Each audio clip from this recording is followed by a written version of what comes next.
In June 1967, a war began in the Middle East that would last only 6 days. Yet those 6 days would transform the political landscape of the region for decades to come.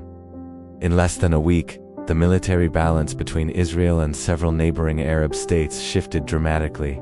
Territories changed hands, alliances hardened, and the conflict that had already shaped the modern Middle East entered a new and more complicated phase. The war involved several countries: Egypt, Jordan, Syria, and Israel. It would become known as the Six-Day War, but the origins of the conflict did not begin in June 1967. They had been building for nearly 2 decades. To understand the events of those 6 days, it is necessary to return to the years following the creation of the State of Israel. The foundations of the 1967 conflict were laid after the 1948 Arab-Israeli War. That war followed the declaration of the State of Israel in May 1948. Immediately after the declaration, several Arab states launched military campaigns against the new state. When the fighting ended in 1949, Israel had survived the war and expanded beyond the borders originally proposed by the United Nations Partition Plan. However, the war also left deep political and territorial disputes. Key regions remained contested. The West Bank came under the control of Jordan.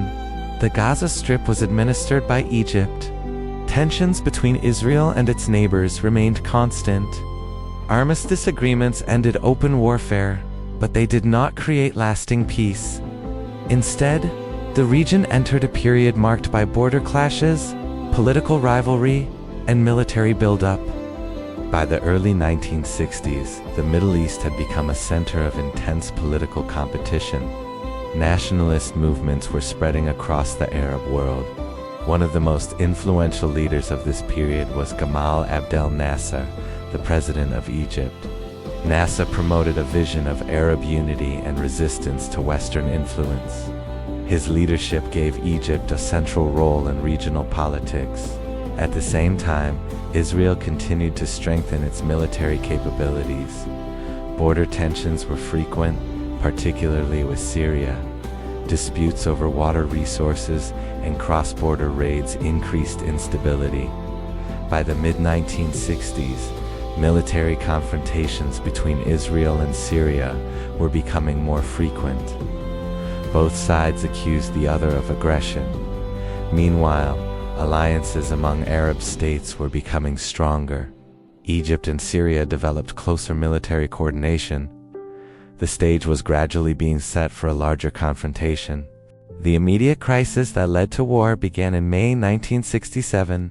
Tensions escalated rapidly after reports of Israeli troop movements near the Syrian border. In response, Egypt took several dramatic steps. President Gamal Abdel Nasser ordered Egyptian troops into the Sinai Peninsula, a region bordering Israel. Soon after, Egypt demanded the withdrawal of the United Nations Emergency Force, which had been stationed there since the Suez Crisis of 1956. When the UN forces withdrew, Egyptian troops moved closer to the Israeli border. Another major development followed. Egypt closed the Straits of Tiran to Israeli shipping. For Israel, this was considered a serious economic and strategic threat.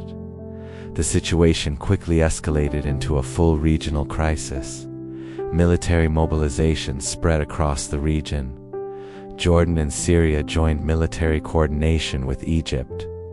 By late May 1967, the Middle East stood on the brink of war. On the morning of June 5, 1967, the conflict began.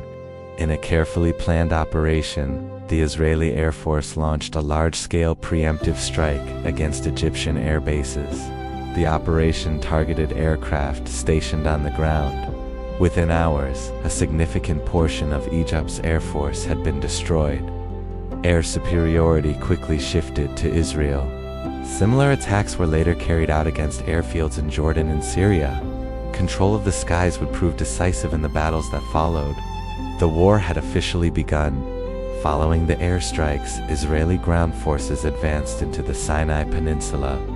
Egyptian defenses were extensive but struggled under the pressure of coordinated attacks. Israeli armored divisions moved rapidly through the desert terrain. Several key battles took place as Israeli forces pushed westward. Within a few days, Egyptian forces began withdrawing toward the Suez Canal. By the end of the campaign, Israel had taken control of the entire Sinai Peninsula. While fighting continued in the south, another front opened in the west. Jordanian artillery began shelling areas of western Jerusalem.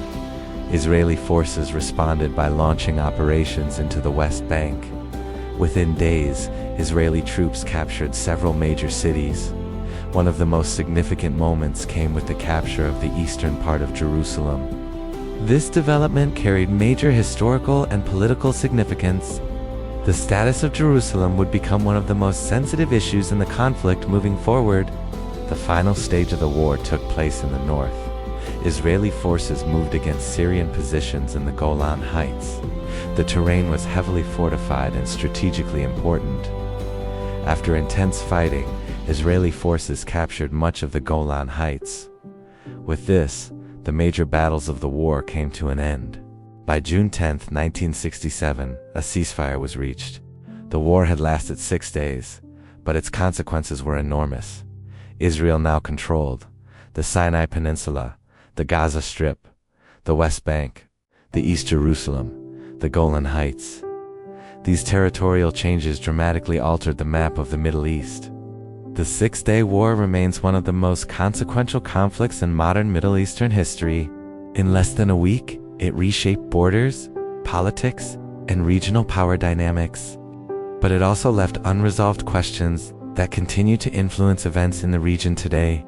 Understanding those 6 days provides important insight into the broader history of the Middle East and the challenges that still shape it.